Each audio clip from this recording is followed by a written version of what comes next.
Bonsoir. Eh oui, mon Outlook a planté. Youpi.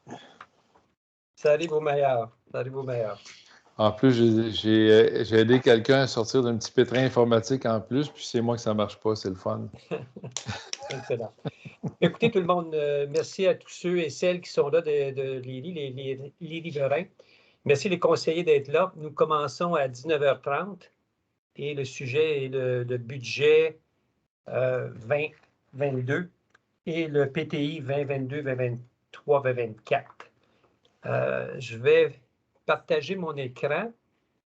Je dois simplement aviser tout le monde que la séance est enregistrée maintenant. Donc, juste pour que tout le monde soit avisé, là, vous êtes maintenant enregistré.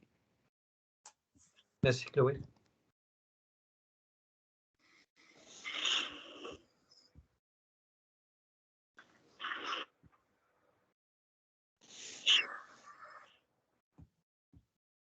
Petit détail technique ici. Eh bien, avant de commencer, j'ai le plaisir aussi d'avoir notre nouveau DG par intérim, Daniel Carrier. Bonsoir, Daniel. Merci d'être ici avec nous ce soir.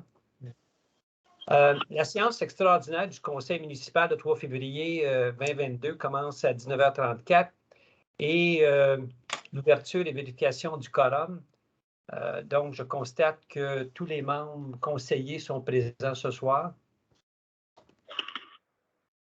Nous allons revoir l'adoption du budget pour l'exercice financier se terminant le 31 décembre 2022 et du programme triennal des dépenses en immobilisation pour les années 2022, 2023 et 2024. Une période de questions suivra le budget déposé et on va lever la séance par la suite. Donc, il est proposé par Ranger. Leclerc. Appuyé par Leclerc. Léon Leclerc. Donc, d'accepter tel quel l'ordre du jour de cette séance extraordinaire adoptée à l'unanimité. Donc, avant que je présente l'adoption du budget 2022 et le PTI, je vais vous présenter les faits saillants. On a une présentation,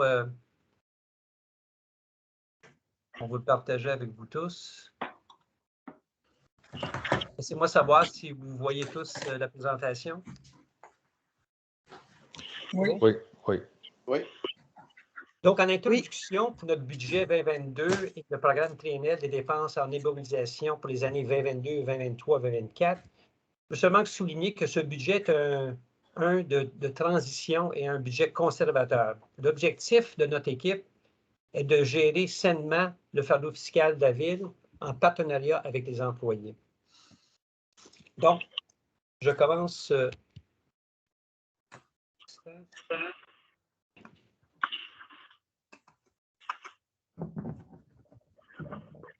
Voilà. La première diapo ici, c'est vraiment pour le mettre en contexte.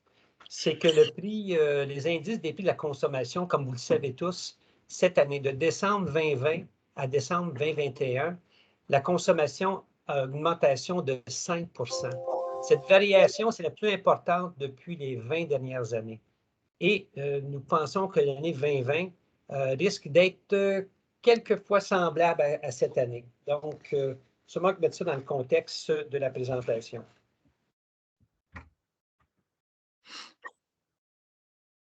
Donc, notre budget équilibré est de 4 911 151. Et puis, en ce qui a trait aux revenus. Donc, la taxe foncière générale, le taux d'augmentation est de 1,22, passe de 54 sous à 55,22 du 100 $ de l'évaluation, soit une augmentation de 2,26 %. Ça, c'est vraiment, et ça, c'est non la hausse du compte de taxe. Je veux sûrement souligner ça, c'est très important. La taxe sur les immeubles non résidentiels, l'augmentation est de 12 sous, passe de 1,26 à 1,38 du 100 $ d'évaluation, soit une augmentation de 9,5 %.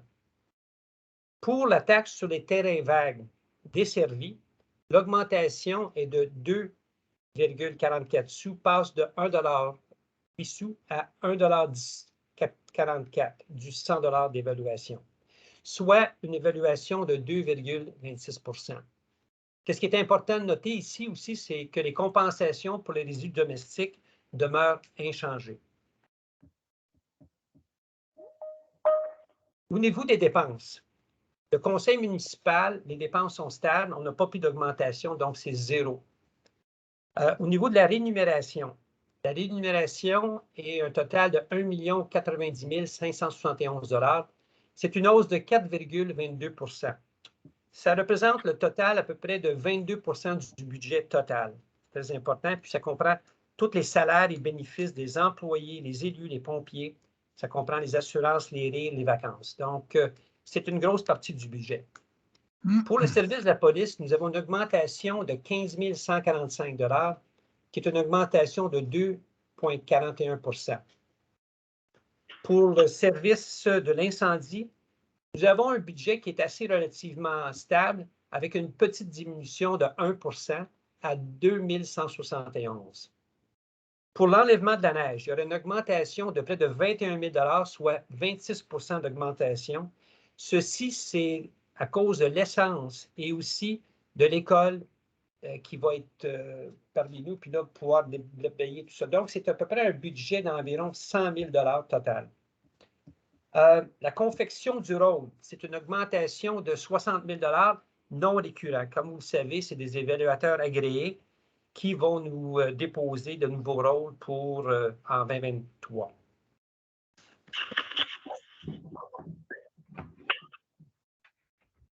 Si je regarde le budget 2022, le sommaire des revenus.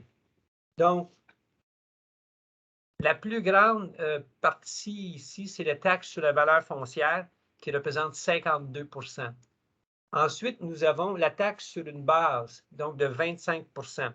Ceci comprend toutes les taxes pour comme les ordures, les eaux usées, les eaux potables, toute matière résiduelle. Donc, c'est qu'est-ce qui est chargé à la porte.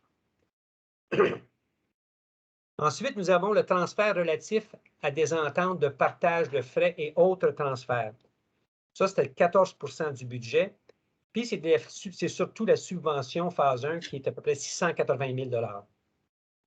Ensuite, dans le bas ici, vous avez les autres revenus, qui sont les revenus sur intérêt, les loyers de Maria Goretti, location de la salle, les dérogations mineures, des revenus de la cour municipale qui est à peu près 20 000 $. Donc, ce sont les autres revenus. Et ensuite, nous avons le transfert de droit à 1 %, qui est vraiment le pacte fiscal du gouvernement.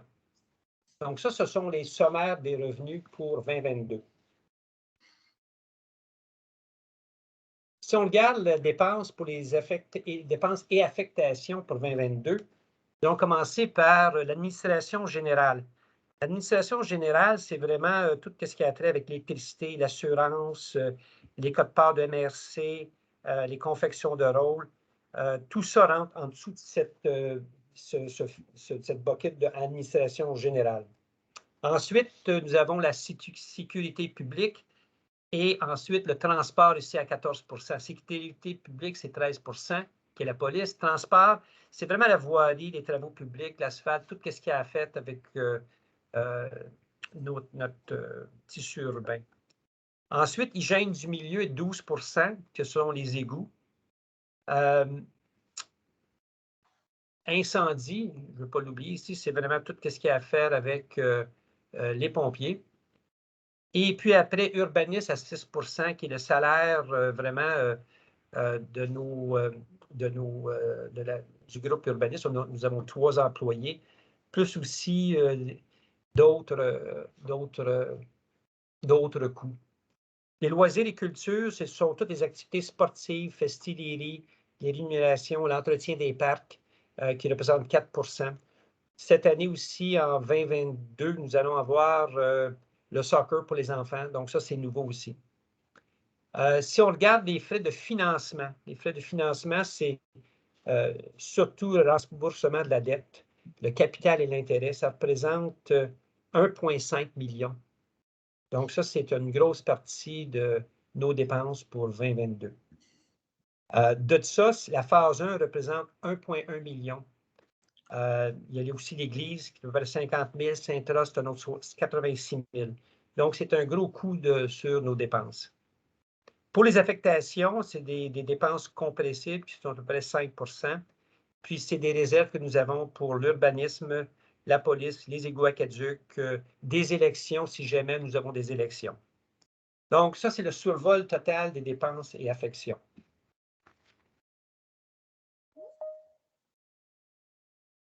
Pour vous donner des exemples du budget 2022, on a fait ce tableau ici pour vous donner qu'en 2021, le taux de la taxe foncière générale était de 54 sous. En 2022, c'était 55,22. L'écart est à peu près 1,22 sous, qui est 2,26 % d'augmentation. Ici, on va donner des exemples un peu plus tangibles pour les citoyens. L'évaluation moyenne d'une maison unifamiliale. On a pris le prix des maisons, moyenne des maisons à Léry était en 2021 428 703 $.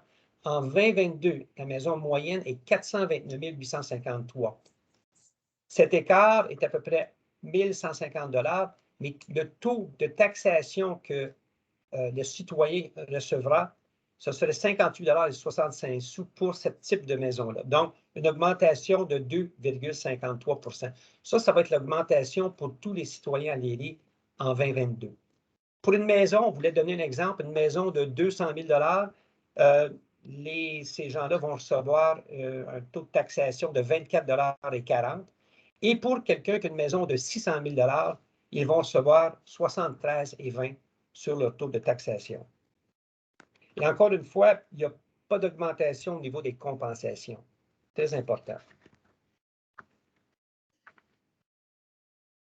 Au niveau du programme triennal des dépenses en immobilisation pour 2022, 2023 et 2024, eh bien, le PTI que nous avons ici en est un de transition que nous avons pris de l'ancien conseil car nous n'avons pas eu suffisamment de temps depuis notre élection en novembre à se pencher sur le détail des projets et leur budget.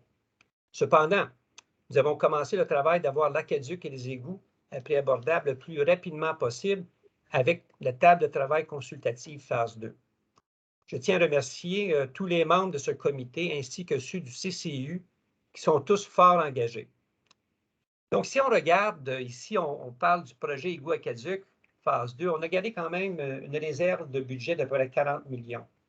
On va tout revoir ça cette année, comme j'ai mentionné, avec le leadership de Mme Lamarre. Le rehaussement des capacités des étangs aérés, nous avons un dernier coût de 500 000 en 2022 à régler. Pour l'admiration et pavage des rues, la voirie, on a réservé 50 000 $ par année pour les prochains 3 ans. Pour le service d'incendie, on a réservé 20 000 $ par année.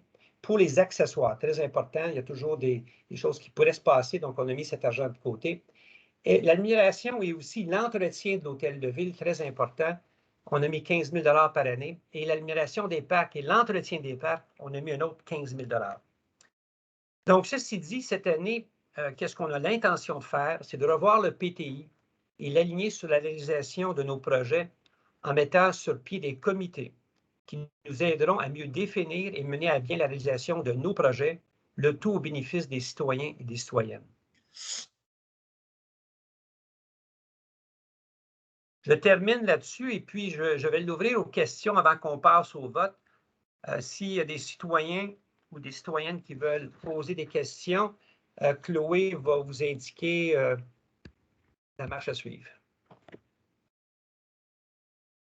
Oui, absolument, mais s'il y a quelqu'un qui a une question à poser, là, juste vous nommer votre nom, votre adresse et ouvrir votre caméra, s'il vous plaît, pour qu'on puisse vous voir.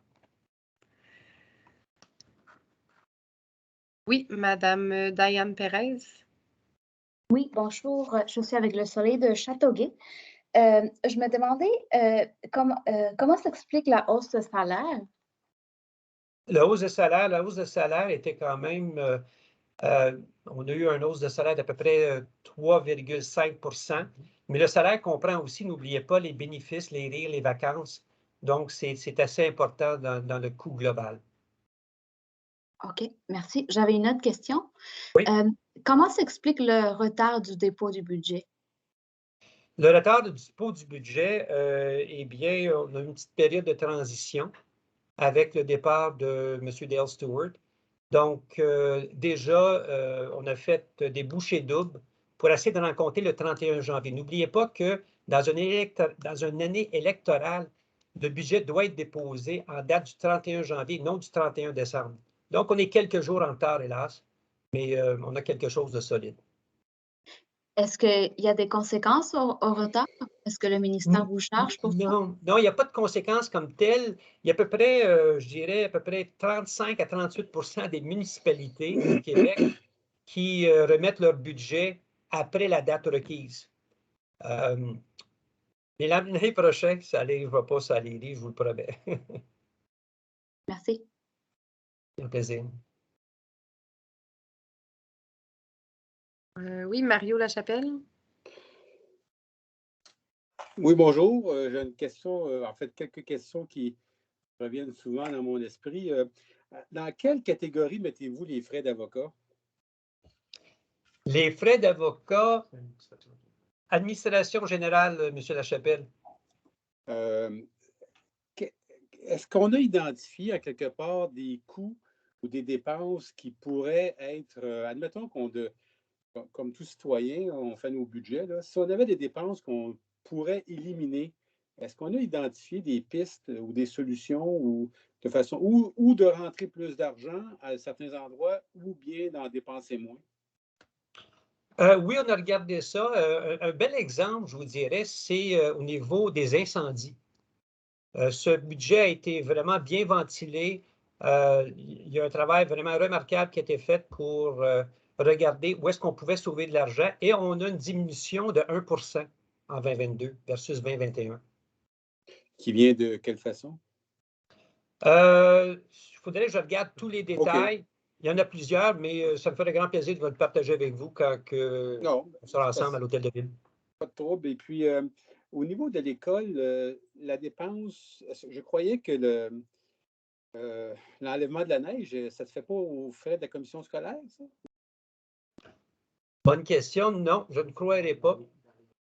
C'est une rue publique, donc il faut vraiment dégager les rues pour que les enfants aient accès à l'école. Donc, c'est la responsabilité de la ville, mais je vais vérifier parce que. Mais pas dans la cour, oui, c'est ça, exactement. Pas OK, c'est correct. Donc, c'est les rues qui mènent à l'école et non pas oui, tout à fait. l'école en tant que telle. OK. Oui. OK. Et puis, j'avais une dernière question. Vous mentionnez dans les frais, en quelque part, l'Église et Sintra, 86 000 je pense, c'est l'Église. Oui. Quelles sont les dépenses rattachées à l'Église? On parle de la maintenance annuelle, j'imagine? Non, c'est vraiment c'est le coût d'achat. OK. Le coût d'achat, puis c'est une dette qu'il faut rembourser. OK. Est-ce qu'on comptabilise sa valeur, en quelque part? Parce que l'Église nous appartient parce qu'on l'achète, mais un jour ou l'autre, c'est une valeur, c'est un acquis, ça, là? Oui, c'est un acquis. Je vous dirais que l'Église et le presbytère, c'est une propriété quand même très stratégique à Ville de Léry. Et puis, nous allons regarder cette année, c'est qu'est-ce qu'on peut faire avec l'Église. Parce que ça fait partie justement de revoir la vocation de ce terrain-là. OK. Puis, au niveau des frais d'avocat, est-ce qu'il est possible de donner les montants d'argent qu'on a dépensés en 2021 ou est-ce que c'est ventilé, ça? C'était aux alentours, si je ne me trompe pas, je vais vérifier avec M. Carrier, mais je me rappelle, je pense aux alentours de 31 000 mais il faudrait que je valide ce chiffre-là, mais c'est dans ces environs-là, en 2021. OK. Ça se compare-tu avec les autres années ou si ça fait partie des dépenses que je dirais incontrôlables? Ça fait partie des dépenses courantes. On va valider. Relativement aux années antérieures, il faudrait que je fasse l'étude spécifique là-dessus. Je fais un suivi. Je demande à M. Carrier de bien noter, puis on va revoir le tout. Je vous reviens là-dessus. OK. En terminant, là, j'ai bien aimé la présentation, la manière dont ça a été. Je me suis retrouvé, en fait, dans les slides. Là, c'est courant dans la business qu'on voit ce genre de ventilation-là. Alors, merci. Ça a été assez clair. Merci beaucoup. Merci.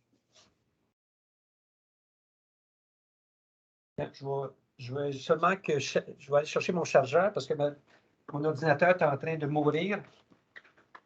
d'énergie. Donnez-moi 2 secondes. Pas tout vous perdre, là.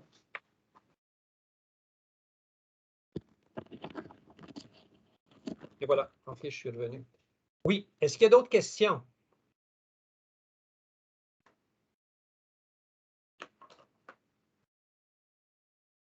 Donc, s'il n'y a pas d'autres questions, nous allons passer au vote. Je vous interromps, Monsieur Boyle. Il y a Mme Shank. Est-ce que vous aviez une question? Oui, bonsoir. Quand est-ce que, oui, Pauline Chaise, comme vous venez de le dire, quand est-ce qu'elle doit ouvrir l'école? L'école va ouvrir cet automne. À vrai dire, le directeur de l'école va arriver à l'école, je pense qu'à la fin juin. Donc, l'école ouvre cet automne. La raison pour laquelle je pose la question, c'est que vous parlez du déblaiement des rues pour que les enfants puissent bien se rendre à l'école, mais là, on parle du budget 2022. Et si l'école, c'est-à-dire qu'il n'y aura pas tant de neige que ça en décembre 2022 pour justifier une telle augmentation du déneigement. Là. Oui, mais le budget du déneigement 2022, c'est pour l'hiver 2022. Donc, ça commence au mois de novembre, l'hiver. Ben, fin d'hiver, c'est l'automne. Et ça va jusqu'à temps qu'il n'y ait plus de neige au printemps. Bon, d'accord, c'est bon. Merci. Grand plaisir.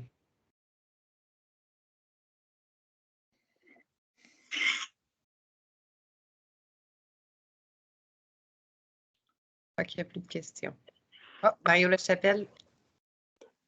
Oui, excusez-moi de nouveau. Au niveau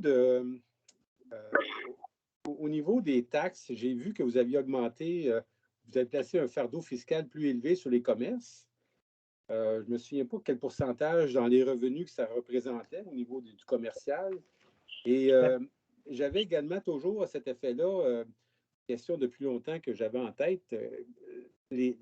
Quels sont les. Est-ce que la taxe qui. La taxe qu'on. Est-ce qu'on obtient une taxe finalement de l'école?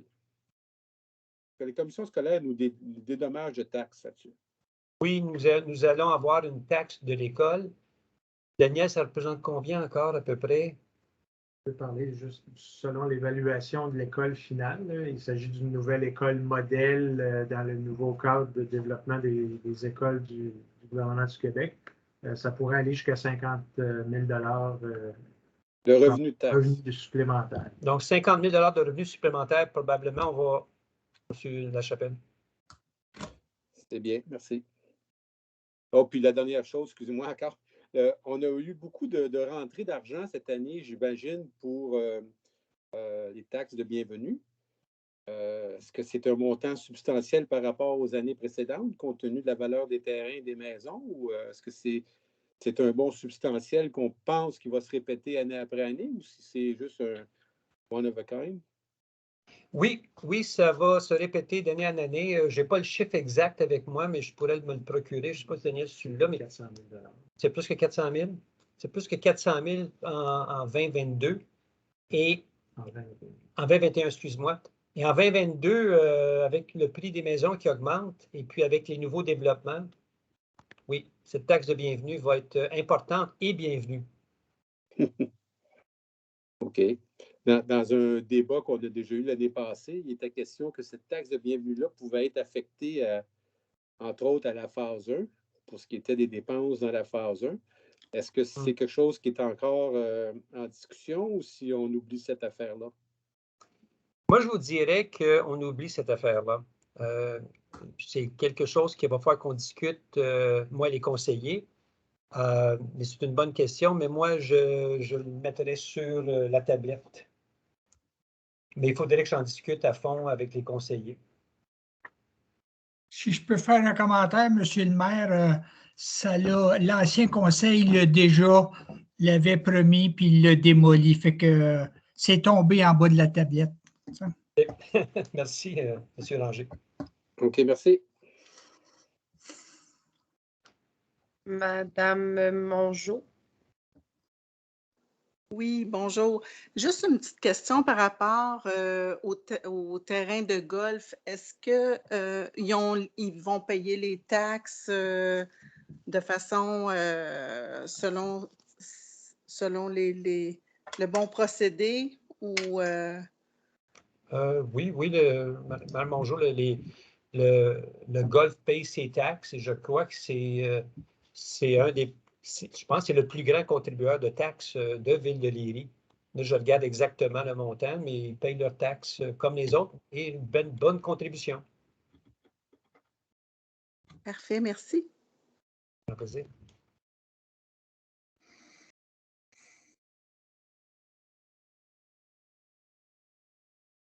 Y a-t-il d'autres questions? Chloé, est-ce que tu vois déjà des mains levées? Non, il n'y a plus de main levée. Je pense qu'on va pouvoir procéder. Merci, Chloé.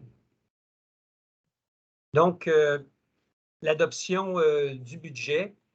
Donc, considérant les dispositions contenues dans l'article 474 de la loi sur les cités et villes, chapitre C19, considérant que le conseil municipal de Ville de Léry prévoit des recettes égales aux dépenses au montant de 4 911 151 $, il est proposé par Gérald Ranger. Gérald Ranger, appuyé par Marie-Chantal Laberge. Marie-Chantal Laberge, que le budget de l'année financière 2022 soit accepté tel que présenté au document budgétaire joint à la présente, et que vous aviez aussi l'opportunité de voir la présentation. Le document explicatif du budget 2022 soit publié dans un bulletin spécial qui sera diffusé avec le compte de taxes, adopté à l'unanimité. Donc, ceci termine la session extraordinaire pour le budget 2022, le PTI. Donc, je vous remercie toutes, il est 19h59. Et bonsoir à tous. Dans quelques minutes, on passe à un autre sujet, si vous voulez rester.